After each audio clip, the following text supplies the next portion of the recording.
Hi there guys, in this video we want to take a look at low temperature diamond mining. Now this is something that has been going for a little bit of time, but just recently people have got it a bit more efficient. You can earn roughly up to around about 200 million per hour, which is pretty good to be honest. There has been things in the past that have been better, but this is quite a thing that's still going on. A few days ago, Down to Earth Astronomy released a video on this, and I kind of felt there was a few things glanced over. Not that the video was bad at all, but I just felt there could have been a few more explanations on things. He also seemed to be very focused on wings, and whilst wings would actually help give you a bit more, sometimes you can be a lot of faffing about getting a group together, especially if you don't know that many people, and the video kind of implied you needed to do that. So I've been doing the mining solo, and I felt I've been earning quite a bit of money. There are a few things you can do to try and get your efficiency a bit better. So okay, the first thing we want to look at is the ship. Now you don't need an Imperial Cutter. Obviously this is for the best case scenario, and if you haven't got such a ship you will affect your millions per hour, but you don't need that. You can do this in quite a few other ships as long as you've got the bare minimum of things. Now I will run through these and explain what they are. So in hard points we're going to need basically 2 mining lasers, or maybe we could technically do it with 1 mining laser if you really want, but I would suggest going for at least 2. Maybe over that you're not going to get much more of an increase. The 2 mining lasers on the cutter I've put down here because they're in a better position. The second pair are on the back of the wings and they're not in such a good position. I also suggest what you do is once you put your kind of 2 mining lasers is to fill up the rest with either pulse or multi-cannons and give yourself some sort of defense, as I've actually found a few times that you will get pirates trying to attack you, and if you haven't got your ship defended, obviously you either got to run away or you're going to get blown up. So I would suggest carrying something. The pirates haven't been too strong. They've been, the maximum I've seen is a couple of 2 ships winged together. But other than that, it's usually competent and sort of novice pirates, so you can usually deal with it pretty easy. Anyway, so onto utility mounts. You don't need anything here. I've just filled it up with shield boosters just to give the shield a bit more strength, but you don't need to really do much there. If you can't do it via power, don't worry. Onto our core internals. Now these don't really matter that much. We're kind of just going for a lightweight build. Obviously you want to increase your frame shift drive to give you the longest range, because you will be transporting stuff quite a bit of distance, and generally if you can get your ship lightweight that will give you a bit more range. But don't worry if you can't do these modifications. It just is going to affect your efficiency somewhat because it's going to take you longer to get somewhere, but other than that don't worry. Okay, so the next thing to look is the optional internals. Some of these are requirements and others are optionals. Some use best just to have one of, or multiples. So anyway, that's the first kind of optional is a fuel scoop. Now I would highly suggest installing one of these, as you will be jumping quite a few systems, so if you can refuel that quickly it will make a huge difference. Another kind of optional is a shield generator, as you might get under attack by those pirates, and with no shield you're going to get hull damage. It also saves you bumping into the asteroids, so I would suggest those 2 are pretty much requirements, but you don't necessarily need them. You're definitely going to need at least 1 collector limpet controller. If you can, go for at least kind of 3, and if you go for something like 5A, they're going to give you 3 active limpets, so you can collect 9 things at one time. I kind of found this is about all you need to go up to maximum. You could try and get a 4th in, but that's going to affect the rest of it, so not necessarily it's a trade-off. I would go for something like that. Next is another requirement is a refinery. Now the class isn't so important as long as we get kind of 1 bin, as we're concentrating on low temperature diamonds only. However, if you've got extra bins, it's not too bad. We're going to add things to a ignore list, but anyway. Another thing which is a requirement is a perspective limpet controller. Now, going for a 3A allows us to have 2 active limpets. That allows us to fire a limpet out, let it be travelling, and then move to another one and target that, and allows us to keep track of 2 asteroids at once. I wouldn't necessarily say 3 is better because you're going to get a bit confused. 2 is probably about all you need. Another requirement is a detailed surface scanner. Now this allows you to scan the rings of a planet planet to find the hotspots. If you remove this, it will take all the hotspot information off, so you definitely need to keep this fitted on your ship, which is unfortunate, but it's something that you just got to bear in mind. You can see this build doesn't actually have a docking computer, so I suggest you have a bit of competence with landing yourself. Finally, the last important thing, at least having one, is a cargo rack, because you can't store the materials. If you can, go for something like 2 or so on this build to give you around about 512. Obviously, if you're doing this on a different ship, you're going to have to vary this a bit, and you might find things fitting a bit different for you. But generally, if you can go for that, so you definitely need a mining laser, a single cargo rack, a single collector, a single prospect, a refinery, and a detailed surface scanner. And I highly suggest, if you can, add a fuel scoop and shield to your build. And obviously, if you've got a bit more space, add an extra link collector or so, and the extra cargo rack. And if you can, stick another mining laser in as well. I feel that kind of 2 mining lasers is about all you need. You could add 3, but then you're just going to be waiting on the collectors to pick them up.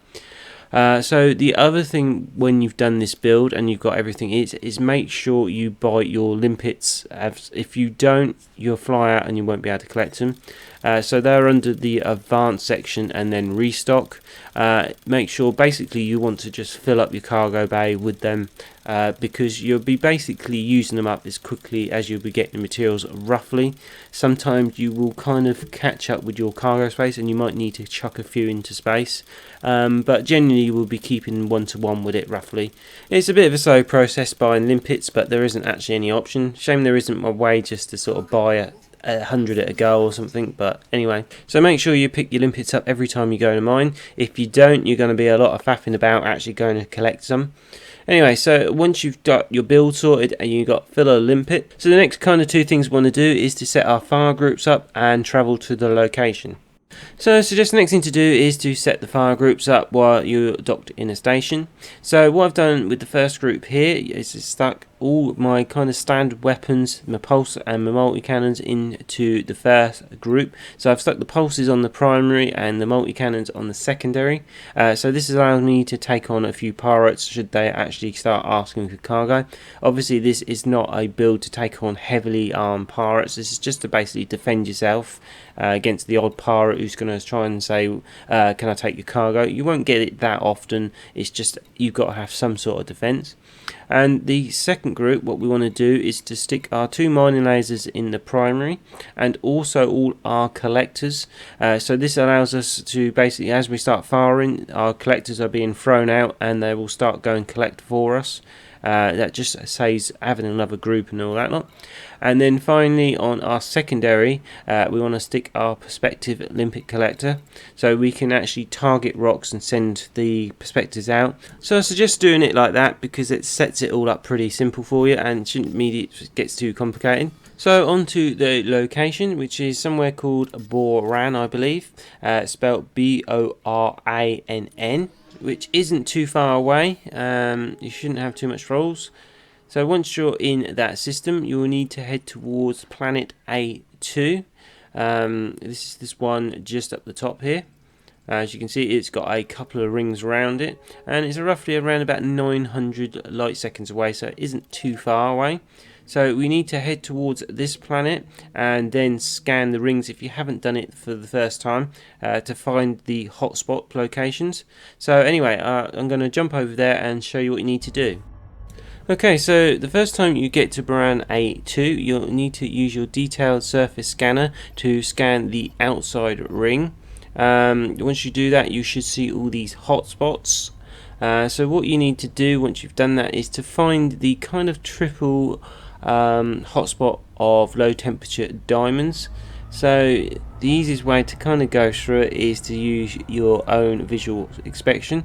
So if you look at the kind of spots, you see most of them are round. What we're looking for is this kind of long sort of stretch one, which is just over here on the right, as you can just about see. You'll see if you kind of move around, you'll see there's quite a few low temperature diamonds all crossing each other, and it roughly works out there's a kind of triple area. So if we go a little bit closer to show you, you can see that there's a big kind of hotspot down the bottom, and then there's two smaller ones just above it, and then there's actually a resource extraction point there as well. So ideally what we kind of want to do is get between the two smaller ones, but I would suggest kind of basically getting in the middle of them, because that way what you can do is that if you can set one of them as your kind of destination point, it gives you a reference point. I'll explain what I mean in a minute. But anyway, this is where we need to head towards. So you can see there's low temperature diamond here. So if we just travel into the ring quite slowly, as we don't want to bash into things and cause hull damage, I'll show you what I mean in a second.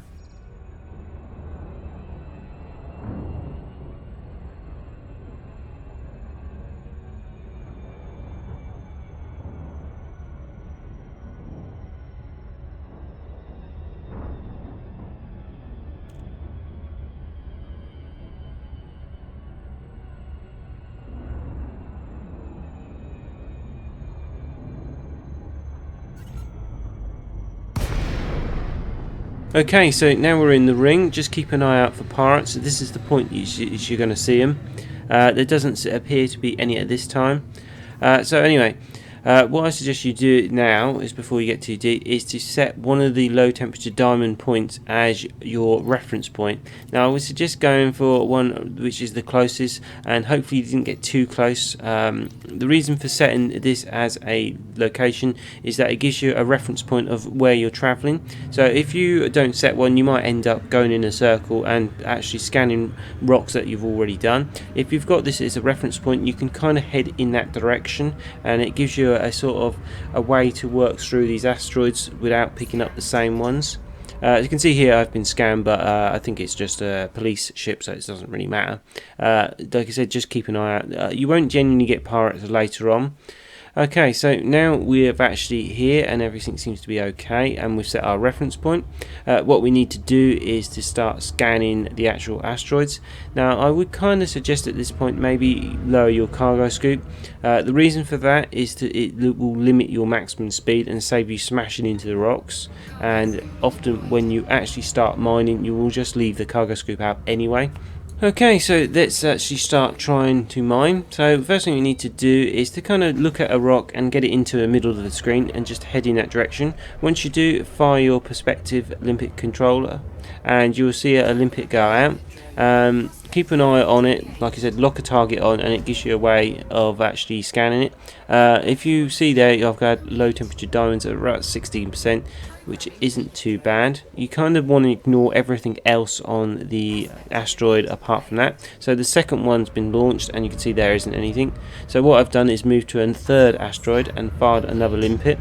Now I don't need to stay in that facing that asteroid, I can move to a fourth one. So if I target the third one whilst it's travelling, I can keep an eye on it on the left. So you can see the third one now has come up with an asteroid with a 37%.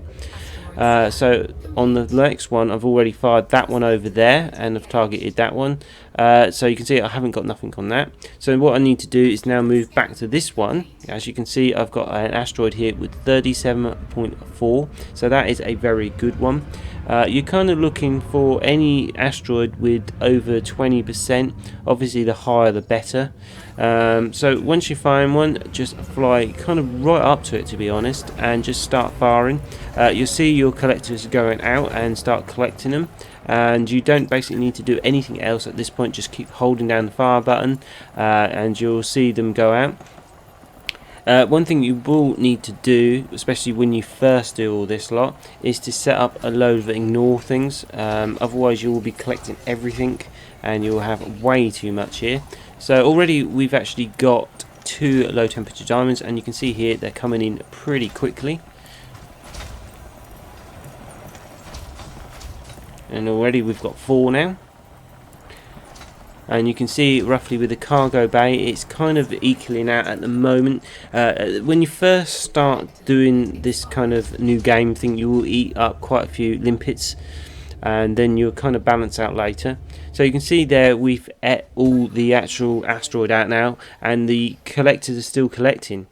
I suggest at this point don't really move too much. You can turn the ship, but don't really accelerate. Let your limpets keep collecting, but this will not stop you deploying another prospective limpet and doing the same thing. Just fire that one and let him go out and target it. Now we're ready for the next one. Okay, so what we need to do is to keep doing this perspective thing until our collectors are finished. We know our collectors are finished when we start seeing the no valid collection targets appear on the top right. Once we do, we know one of the drones has finished. Ideally we want all our drones to finish to then move at full speed, but once we see it the first time, we know the drones are just finishing up at this point and they're not going to collect more resources. This is ideal because if you start moving as they're collecting, they will try and start travelling long distances and you'll lose quite a lot of collectors. So just wait until they're finished, but this doesn't stop you from using your prospective limpets at the same location, and then like I said, once they've finished you can start moving, say at half rate, to let the rest of the collectors finish. Once you see they've all finished, basically you can start moving at full speed. And like I said, once you do this, you've got the perspectives. Remember, you've got two at the same time, so fire one of the perspectives out, target it like so, and then move to another asteroid. That way you're just waiting for that to impact on the asteroid. But technically you could fire another one at this point, and like I said, just basically keep two out at the same time. Depends how quickly you want to do it. So you can see that one's still flying and we've targeted it. So we'll see what we get on this one. Ooh, good, we've got a 27 there, that's good. So on this one we've got 11, so that's not worth bothering with. So let's move on to this asteroid.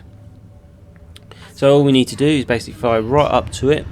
You don't need to fly right on top of it because sometimes you will get smacked with them, but you need to fly fairly close because it will affect efficiency. If you're quite far behind, your collectors will have to travel further distances and you'll be waiting a bit longer for them to finish.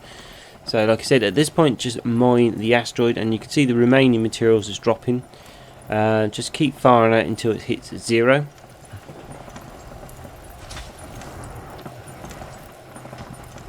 So as you can see, they are going down, and also you can see these are going up pretty quickly. We've already got 12 low temperature diamonds at this point. You will need to keep an eye on your cargo bay as well. Sometimes if you're very efficient, you'll see a lot more low temperature diamonds coming in faster in your limpets you're using. So what you need to do is to throw some of your limpets away. Only do this when you need to. So here I'm just going to throw a few away so I've got a bit of cargo space spare. Otherwise when you hit your cargo space full, then you won't be able to collect anymore. One thing I did forget to mention, what you need to do is on the first time is you get these fragments found, and often you won't just get low temperature diamonds. You need to go to the right hand side and say ignore other materials. So each time you get other stuff, just ignore it, but just don't ignore low temperature diamonds. Is the thing you want to mine. Otherwise you collect all this other random stuff that you're not really interested in, and it will fill up your cargo bay with stuff that's not worthwhile. You purely want to concentrate on the one item. So at this point here you can see we've finished. It's time to move on to another asteroid, and you can see we've got the low collection targets, so we've got freer to move around. So let's get another perspective limpet out on that one. Let's get ready for that one to impact. So when that one hits, you can see what we get. So we got nothing on that one. So let's target the second one and get ready for the next one. So this one's going in. We've got a good one there, 26. So let's send a second one out. And like I said, you can keep two at the same time, but don't fire more than two. So that's an 18, so that's not too bad. So let's go back to the first one again and let's mine this one. So it can be a bit of a monotonous task to do, but essentially all you need to do is keep doing it like that. And you should fill your cargo bay up in roughly about 3 or 4 hours. You don't need to spend the 3 or 4 hours consecutively. You can break it into slots if you like. I suggest, like I say, if you do an hour and then stop, just keep an eye on your limpets whilst you're doing it. So if you're thinking you're coming up for a break and you see your limpets are quite high up, that's a good time to break if you want to. Okay, so it's been about 3 or 4 hours now, and we have a completely full cargo bay. We see we've got 512 units.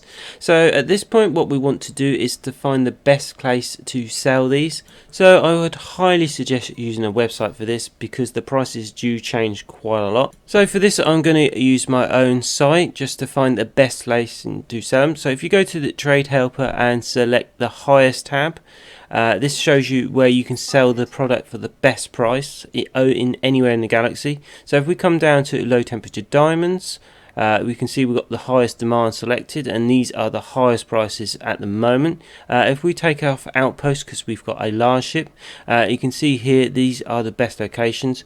To keep an eye on the distance between Sol and Colonia.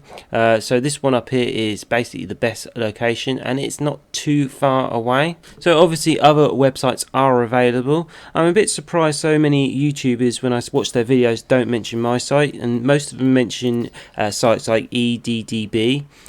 So I'm not sure what the reason is behind that. Maybe my site's less accessible or less known or something. I'm not sure. Not that I've got anything against any other site, including EDDB. It's just a bit surprising to me that my site isn't even mentioned at all. If you've got any suggestions or reasons for that, I'm very, very interested to hear about that. Anyway, so once you've got your desired location worked out, I suggest getting there as soon as possible, as prices will change quite quickly. So I wouldn't look up a price now and go there in an hour's time. I suggest going there as fast as you can to drop off your materials. Okay, so now we're here, it's time to sell our low temperature diamonds. Now I don't think the price was quite the highest that you normally do. Like I said, just do some quick maintenance here, and like I said, if you go back out, remember to get the limpets again. So anyway, let's head to the commodity section and go to sell. Bear in mind, this wasn't quite the best price you can get. So if we keep coming down, you can see we've got them here, 512 units of low temperature diamonds, selling for 577 million. Now, even though that's a little bit low, usually you can actually get that for about 600. Let's just sell those. And you can see that's a nice good bit of profit. And like I said, it took about 3 or 4 hours to do. It's not really complicated, you're not really fighting a lot or doing a lot. It can be a little bit boring in some respects, but that is a huge amount of money very quickly. So that video was a bit longer than I was anticipating. However, I did want to be quite thorough with the information. Hopefully that has made a lot more sense to you, and I've explained everything I could. Like I said, things could potentially change from the date this video is made to the future. Frontier could halve the money and stuff like that, but at the moment it doesn't seem that's the case, and when you read about, it does suggest this is the intended way this should be working. And like I said, at the moment it is outclassing a lot of other ways of making money. Bringing in 600 million per trip is fantastic. So I have actually tried mining void opals with not much success, to be honest. They do take a lot longer to mine, but obviously they are worth more money at this stage. I guess if prices do change, they might be the way to do it. Frontier could potentially make low temperature diamonds a lot cheaper, and then like I said, that's going to be the thing. But at the moment, as it stands, I would go for low temperature diamonds, because you can easily mine 2 lots of it in the same time frame. And like I said, if I have missed anything in this video or something changes, please leave it below. It's always greatly welcome. If you did like the video, drop us a like. That always helps me. Another big thing, it does help me and the channel massively, if you haven't already done so, is to subscribe to the channel. I just want to say a thank you to everybody who has already done that. I'm quite surprised the channel has got to what it's got. Thank you guys very, very much for your support. It's very, very greatly appreciated.